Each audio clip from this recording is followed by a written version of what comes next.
उस गड्ढे से तत्काल विकट रूपधारी भगवान शिव प्रकट हो गए, जो महाकाल नाम से विख्यात हुए। वे दुष्टों के विनाशक तथा सत्पुरुषों के आश्रय दाता हैं। उन्होंने उन दैत्यों से कहा, अरे खल, मैं तुझ जैसे दुष्टों के लिए महाकाल प्रकट हुआ हूँ, तुम इन ब्राह्मणों के निकट से दूर भाग जाओ। ऐसा कहकर महाकाल शंकर ने सेना सहित दूषण को अपनी हुंकार मात्र से तत्काल ही भस्म कर दिया। कुछ सेना उनके द्वारा मारी गई और कुछ भाग खड़ी हुई। परमात्मा शिव ने दूषण का वध कर डाला। जैसे सूर्य को देखकर समस्त अंधकार नष्ट हो जाता है, उसी प्रकार भगवान शिव को देखकर उसकी सारी सेना अदृश्य हो गई। देवताओं की दुंदुभियां बज उठी और आकाश से फूलों की वर्षा होने लगी। उन ब्राह्मणों को आश्वासन देकर सुप्रसन्न हुए स्वयं महाकाल महेश्वर शिव ने उनसे कहा, तुम लोग वर मांगो, मैं तुम सबसे अत्यंत प्रसन्न हूं।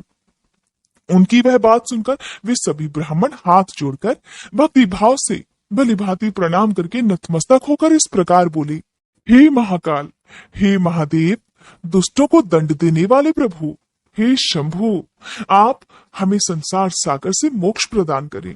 हे शिव, आप जन साधारण की रक्षा के लिए सदा यही रहिए। प्रभु, हे शंभु, अपना दर्शन करने वाले मनुष्यों का आप सदा ही उद्धार करें। सूत जी कहते हैं, हे महर्षियों, उनके ऐसा कहने पर उन्हें सद्गति देकर भगवान शिव अपने भक्तों की रक्षा के लिए उस परम सुंदर गड्ढे में स्थित हो गए। वे ब्राह्मण मोक्ष पा गए और वहां चारों ओर की एक एक कोस भूमि लिंग रूपी भगवान शिव का स्थल बन गई। वे शिव भूतल पर महाकालेश्वर के नाम से विख्यात हो गए। हे ब्राह्मणों, उनका दर्शन करने से स्वप्न में भी कोई दुख नहीं होता। जिस जिस कामना को लेकर कोई उस लिंग की उपासना करता है, उसे वह अपना मनोरथ प्राप्त हो जाता है और परलोक में भी मोक्ष मिल जाता है। अब सुनिए शिव भक्त राजा चंद्रसेन तथा गोप बालक श्रीकर की कथा। श्री सूत जी कहते हैं, हे ब्राह्मणों, भक्तों की रक्षा करने वाले महाकाल नामक ज्योतिर्लिंग का महात्म्य भक्ति भाव को बढ़ाने वाला है। उसे आदर पूर्वक सुनो। उज्जैनी में चंद्रसेन नामक एक महान राजा थे, जो सभी शास्त्रों के तत्वज्ञ, शिव भक्त और जितेंद्री थे। शिव जी के पार्षदों में प्रधान तथा सर्वलोक वंदित मणिभद्र जी राजा चंद्रसेन के सखा हो गए थे।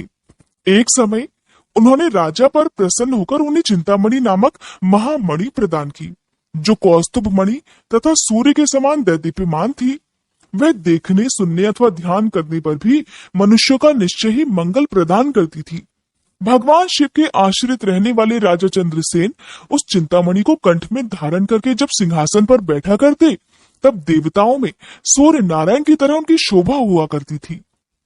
राजा चंद्रसेन के कंठ में चिंतामणि शोभा देती है, ये सुनकर समस्त राजाओं के मन में उस मणि के प्रति लालच बढ़ गया और वे शुद्ध रहने लगे, क्योंकि वे सभी राजा की मणि को छीनना चाहते थे। फिर वे सब राजा चतुरंगिणी सेना के साथ आकर युद्ध में चंद्रसेन को जीतने के लिए उद्यत हो गए। वे सब परस्पर मिल गए थे और उनके साथ बहुत सारे सैनिक भी थे। उन्होंने आपस में संकेत और सलाह करके आक्रमण कर दिया और उज्जैनी के चारों द्वारों को घेर लिया। अपनी पुरी को संपूर्ण राजाओं द्वारा घिरी हुई देखकर राजा चंद्रसेन उन्हीं भगवान महाकालेश्वर की शरण में गए और मन को संदेह रहित करके दृढ़ निश्चय के साथ उपवास पूर्वक दिन रात अनन्य भाव से महाकाल की आराधना करने लगे। उन्हीं दिनों उस श्रेष्ठ नगर में कोई ग्वालिन रहा करती थी, जिसके एकमात्र पुत्र था। वे विधवा थी और उज्जैनी में बहुत दिनों से रहा करती थी। वह अपने 5 वर्ष के बालक को लिए हुए महाकाल के मंदिर में गई। उसने राजा चंद्रसेन द्वारा की गई महाकाल की पूजा का आदर पूर्वक दर्शन किया। राजा के शिव पूजन का वह आश्चर्यमय उत्सव देखकर उसने भगवान को प्रणाम किया और फिर अपने निवास स्थान को लौट आई। ग्वालिन के उस बालक ने भी वह सारी पूजा देखी थी, इसलिए घर आने पर उसने कौतूहलवश शिव जी की पूजा करने का विचार किया। एक सुंदर पत्थर लाकर उसे अपने शिविर से दूर ही दूसरे शिविर के एकांत स्थान में रख दिया और उसी को शिवलिंग मान लिया। फिर उस बालक ने भक्ति पूर्वक कृत्रिम गंध, अलंकार, वस्त्र, धूप, दीप और अक्षत आदि द्रव्य जुटाकर उनके द्वारा पूजन करके मन कल्पित दिव्य नैवेद्य भी अर्पित कर दिए, जैसा कि आमतौर पर छोटे बच्चे किया करते हैं। छोटे बच्चे जब बड़ों को कुछ भी पूजा पाठ करते देखते हैं तो वो अपने नन्हे नन्हे हाथों से अपने मन से जिस तरह भी पूजा करना चाहते हैं वो कर लेते हैं। तो सुंदर सुंदर पत्तों और फूलों से बारंबार पूजन करके तरह तरह से उस बालक ने नृत्य भी किया और बारंबार भगवान के चरणों में अपना मस्तक भी झुकाया। इसी समय ग्वालिन ने भगवान शिव में आसक्त चित्त हुए अपने पुत्र को बड़े प्यार से भोजन के लिए बुलाया, परंतु उस बालक का मन तो भगवान शिव की पूजा में लगा हुआ था। इसलिए जब बार बार बुलाने पर भी उस बालक को भोजन करने की इच्छा नहीं हुई, तब उसकी माँ स्वयं उसके पास गई और उसे शिवजी के आगे आंख बंद करके ध्यान लगाए बैठा देख उसका हाथ पकड़कर खींचने लगी। इतने पर भी जब वह बालक नहीं उठा, तब उसने क्रोध में आकर उसे खूब पीटा। खींचने और मारने पीटने पर भी जब उसका पुत्र नहीं आया, तब उसने वह शिवलिंग उठाकर दूर फेंक दिया और उस पर चढ़ाई हुई सारी पूजा सामग्री भी नष्ट कर दी। ये देखकर वह नन्हा बालक हाय हाय कहकर रो उठा। क्रोध में भरी हुई वह ग्वालिन अपने बेटे को डांट फटकार कर फिर से घर में चली गई। भगवान शिव की पूजा को माता के द्वारा नष्ट की गई देख वह बालक देव देव महादेव की पुकार करते हुए सहसा मूर्छित होकर गिर पड़ा। उसके नेत्रों से आंसू की धारा बहने लगी। 2 घड़ी बाद जब उसे होश आया, तब उसने आंख खोली। आंख खुलने पर उस बालक ने देखा कि उसका वही शिविर भगवान शिव के अनुग्रह से तत्काल महाकाल का सुंदर मंदिर बन गया है। मणियों के चमकीले खंभे उसकी शोभा बढ़ा रहे थे। वहां की भूमि स्फटिक मणि से जड़ दी गई थी। तपाए हुए सोने के बहुत से विचित्र कलश उस शिवालय को सुशोभित करते थे। उसके विशाल द्वार, कपाट और प्रधान द्वार स्वर्णमय दिखाई देते थे। वहां बहुमूल्य नीलमणि और हीरे के बने हुए चबूतरे शोभा दे रहे थे। उस शिवालय के मध्य भाग में दयानिधान शंकर का रत्नमय लिंग प्रतिष्ठित था। ग्वालिन के उस पुत्र ने देखा कि उस शिवलिंग पर उसकी अपनी ही चढ़ाई हुई पूजन सामग्री भी सुसज्जित है, जिसे उसकी माता ने फेंक दिया था। ये सब देखकर वह बालक सहसा उठकर खड़ा हो गया। उसे मन ही मन बड़ा आश्चर्य हुआ। फिर वह परमानंद के समुद्र में निमग्न सा हो गया। फिर भगवान शिव की स्तुति करके उसने बारंबार उनके चरणों में अपना शीश झुकाया। सूर्यास्त होने के बाद वह गोप बालक शिवालय से बाहर निकला। बाहर आकर उसने अपने शिविर को देखा। वह इंद्र भवन के समान शोभा पा रहा था। वहां सब कुछ तत्काल स्वर्णमय होकर विचित्र और परम उज्जवल वैभव से प्रकाशित होने लगा। फिर वह उस भवन के भीतर गया, जो सब प्रकार की शोभाओं से संपन्न था। उस भवन में सर्वत्र मणि, रत्न और स्वर्ण ही जड़े गए थे। प्रदोष काल में सानंद भीतर प्रवेश करके उस बालक ने देखा कि उसकी माँ दिव्य लक्षणों से लक्षित होकर एक सुंदर पलंग पर सो रही है। रत्नमय अलंकारों से उसके सभी अंग उद्दीप्त हो रहे हैं और वे साक्षात देवांगना के समान दिखाई देती है। मुख से विह्वल हुए उस बालक ने अपनी माता को बड़े वेग से उठाया। वह भगवान शिव की कृपा पात्र हो चुकी थी। ग्वालिन ने उठकर देखा, सब कुछ अपूर्व सा हो गया था। उसने महान आनंद में निमग्न होकर अपने बेटे को अपने सीने से लगा लिया। पुत्र के मुख से गिरिजापति के कृपा प्रसाद का वह सारा वृतांत सुनकर ग्वालिन ने राजा को सूचना दी, जो निरंतर भगवान शिव के पूजन में लगे रहते थे। राजा अपना नियम पूरा करके रात में सहसा वहां आए और ग्वालिन के पुत्र का वह प्रभाव देखा, जो शंकर जी को भी संतुष्ट करने वाला था। मंत्रियों और पुरोहितों सहित राजा चंद्रसेन वह सब कुछ देखकर परमानंद के सागर में डूब गए। नेत्रों से प्रेम के आंसू बहाते और प्रसन्नता पूर्वक शिवजी के नाम का कीर्तन करते हुए उन्होंने उस बालक को हृदय से लगा लिया। हे ब्राह्मणों, उस समय वहां बड़ा भारी उत्सव होने लगा। सब लोग आनंद विभोर होकर महेश्वर के नाम और यश का कीर्तन करने लगे। इस प्रकार शिव जी का ये अद्भुत महात्म्य देखने से पूर्ववासियों को बड़ा हर्ष हुआ और इसी की चर्चा में वह सारी रात एक क्षण के समान व्यतीत हो गई। उधर युद्ध के लिए नगर को चारों ओर से घेरकर खड़े हुए राजाओं ने भी प्रातःकाल अपने गुप्तचरों के मुख से वह सारा अद्भुत चरित्र सुना। उसे सुनकर सभी आश्चर्यचकित रह गए और वहां आए हुए सभी नरेश एकत्रित होकर आपस में इस प्रकार बोले कि राजा चंद्रसेन तो बड़े भारी शिव भक्त हैं, इसलिए इन पर विजय पाना बड़ा कठिन है और ये तो सदा निर्भय होकर महाकाल की नगरी उज्जैनी का पालन करते हैं, जिसकी पुरी के बालक भी ऐसे ही शिव भक्त हैं। वे राजा चंद्रसेन तो महाशिव भक्त है ही। इनके साथ विरोध करने से निश्चय ही भगवान शिव क्रोध करेंगे और उनके क्रोध से हम सभी लोग नष्ट हो जाएंगे। इसलिए इन नरेश के साथ हमें मेल मिलाप ही कर लेना चाहिए। ऐसा होने पर महादेव हम पर भी बड़ी कृपा करेंगे। सूत जी कहते हैं, ब्राह्मणों, ऐसा निश्चय करके शुद्ध हृदय वाले उन सब भूपालों ने हथियार डाल दिए जो कुछ क्षण पहले तक राजा से युद्ध करना चाहते थे। आपस में सब मिल गए थे। उनके मन से वैर भाव निकल गया। वे सभी राजा अत्यंत प्रसन्न होकर चंद्रसेन की अनुमति लेकर महाकाल की उस रमणीय नगरी के भीतर गए। वहां उन्होंने महाकाल का पूजन किया। फिर वे सब के सब उस ग्वालिन के महान अभ्युदयपूर्ण दिव्य सौभाग्य की भूरी भूरी प्रशंसा करते हुए उनके घर पर भी गए। वहां राजा चंद्रसेन ने आगे बढ़कर उनका स्वागत सत्कार किया। वे बहुमूल्य आसनों पर बैठे और आश्चर्यचकित हुए और आनंदित भी हुए। गोप बालक के ऊपर कृपा करने के लिए स्वतः प्रकट हुए शिवालय और शिवलिंग का दर्शन करके उन सभी राजाओं ने अपनी उत्तम बुद्धि भगवान शिव के चिंतन में लगा दी।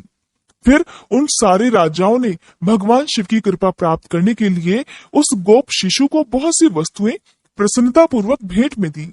संपूर्ण जनपदों में जो भी बहुसंख्यक गोप रहते थे, अर्थात ग्वालों के बच्चे रहते थे, उन सबका राजा उन्होंने उसी बालक को बना दिया। इसी समय समस्त देवताओं से पूजित परम तेजस्वी वानर राज हनुमान जी वहां प्रकट हुए। उनके आते ही सभी राजा बड़े वेग से उठकर खड़े हो गए। उन सब ने भक्ति भाव से विनम्र होकर उन्हें मस्तक झुकाया। राजाओं से पूजित होकर वानर राज हनुमान जी उन सब के बीच में बैठे और उस गोप बालक को हृदय से लगाकर उन नरेशों की ओर देखते हुए बोले, हे राजाओं, तुम सब लोग और दूसरे देहदारी भी मेरी बात सुनिए। इससे तुम लोगों का भला ही होगा। भगवान शिव के सिवा देहधारियों के लिए दूसरी कोई गति नहीं है। और ये तो बड़े सौभाग्य की बात है कि इस गोप बालक ने शिव जी की पूजा का दर्शन करके उनसे प्रेरणा ली। बिना मंत्र के भी शिव जी का पूजन करके उन्हें पा लिया। गोप वंश की कीर्ति बढ़ाने वाला ये बालक भगवान शंकर का श्रेष्ठ भक्त है। इस लोक में सभी भोगों का उपभोग करके अंत में ये मोक्ष प्राप्त कर लेगा।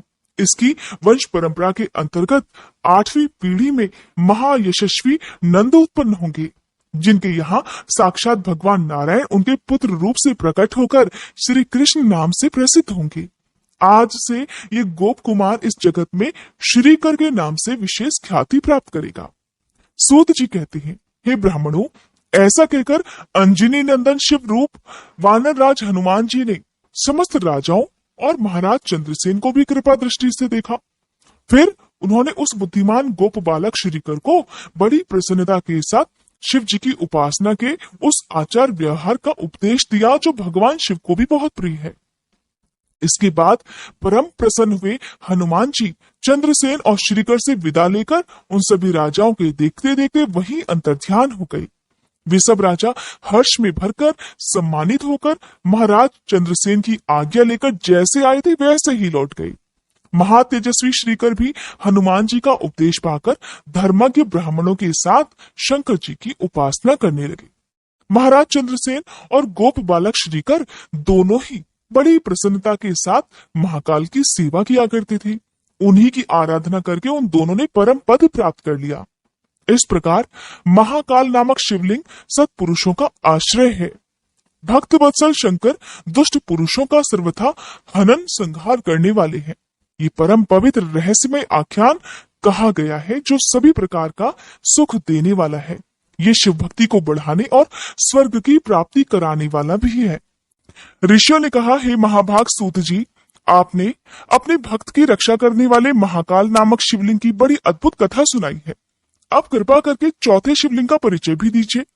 ओंकार तीर्थ में सर्वपातकहारी परमेश्वर का जो ज्योतिर्लिंग है उसकी आविर्भाव की कथा भी सुनाइए।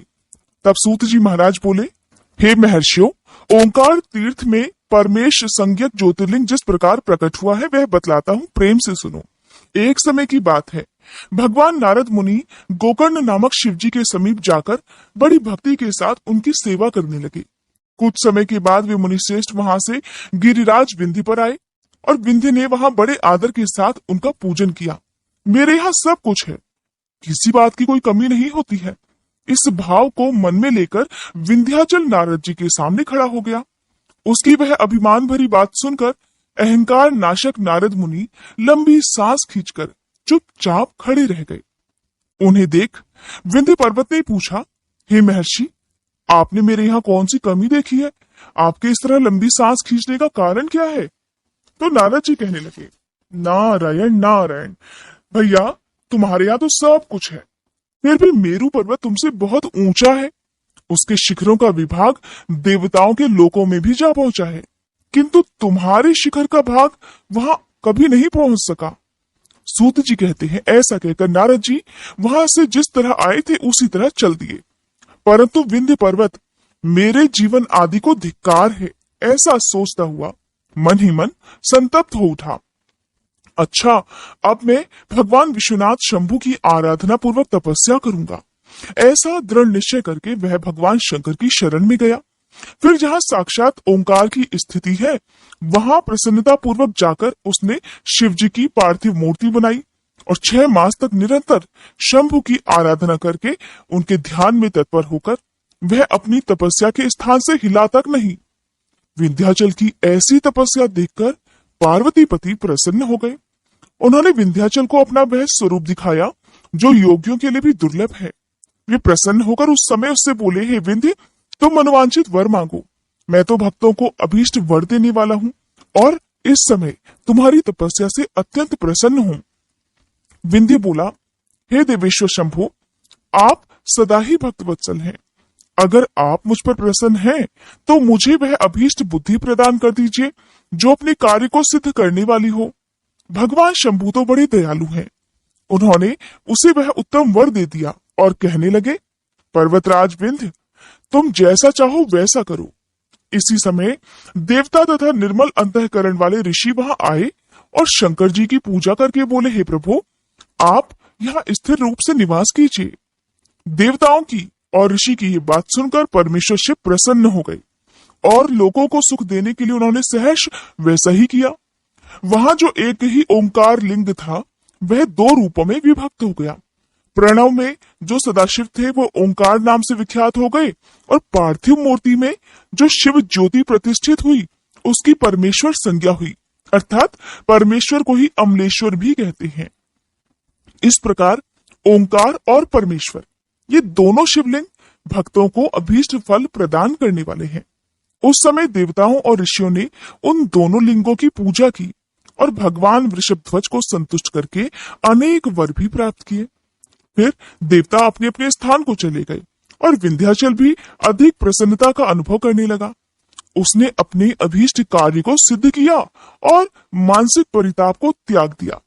जो भी पुरुष इस प्रकार भगवान शंकर का पूजन करता है वह बार बार जीवन मरण के बंधन में नहीं बनता, अर्थात वह माता के गर्भ में फिर नहीं आता और अपने अभीष्ट फल को प्राप्त कर लेता है, इसमें तनिक भी संशय नहीं। सूत जी कहते हैं, महर्षियों, ओंकार में जो ज्योतिर्लिंग प्रकट हुआ और उसकी आराधना से जो फल मिलता है वह सब तो मैंने तुम्हें बता दिया। इसके बाद मैं उत्तम केदार नामक ज्योतिर्लिंग का वर्णन करूंगा। सूत जी कहते हैं, हे ब्राह्मणों, भगवान विष्णु के जो नर नारायण नामक 2 अवतार हैं और भारतवर्ष के बद्रिकाश्रम तीर्थ में तपस्या करते हैं, उन दोनों ने पार्थिव शिवलिंग बनाकर उसमें स्थित होकर पूजा ग्रहण करने के लिए भगवान शंभु से प्रार्थना की। शिव जी भक्तों के अधीन होने के कारण प्रतिदिन उनके बनाए हुए पार्थिव लिंग में पूजित होने के लिए आया करते थे। जब उन दोनों के पार्थिव पूजन करते बहुत दिन बीत गए, तब एक समय परमेश्वर शिव ने प्रसन्न होकर कहा, मैं तुम्हारी आराधना से अत्यंत संतुष्ट हूँ, इसलिए तुम मुझसे कोई वर मांगो। उस समय उनके ऐसा कहने पर नर और नारायण ने लोगों के हित की कामना से कहा, देवेश्वर, अगर आप प्रसन्न हैं और यदि मुझे वर देना चाहते हैं तो अपने स्वरूप से पूजा ग्रहण करने के लिए आप यहीं पर सदा के लिए स्थित हो जाइए।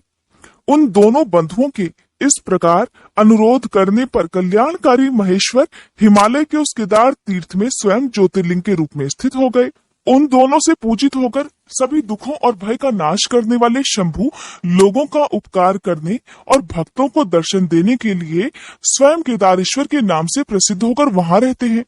वे दर्शन और पूजन करने वाले भक्तों को सदा अभीष्ट वस्तु प्रदान करते हैं।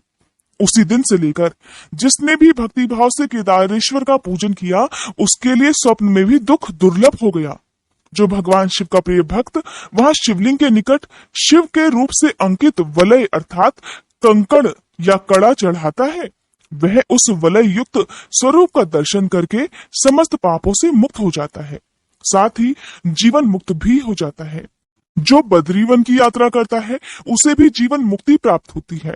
नर और नारायण के तथा केदारेश्वर शिव के रूप का दर्शन करके मनुष्य मोक्ष का भागी बन जाता है, इसमें संशय नहीं है। केदारेश्वर में भक्ति रखने वाले जो पुरुष वहां की यात्रा आरंभ करके उनके पास तक पहुंचने के पहले मार्ग में ही मर जाते हैं, वे भी मोक्ष पा जाते हैं। इसमें विचार करने की तो बिल्कुल भी आवश्यकता नहीं है। केदार तीर्थ में पहुंचकर वहां प्रेम पूर्वक केदारेश्वर की पूजा करके वहां का जल पी लेने के बाद मनुष्य का फिर जन्म दोबारा नहीं होता।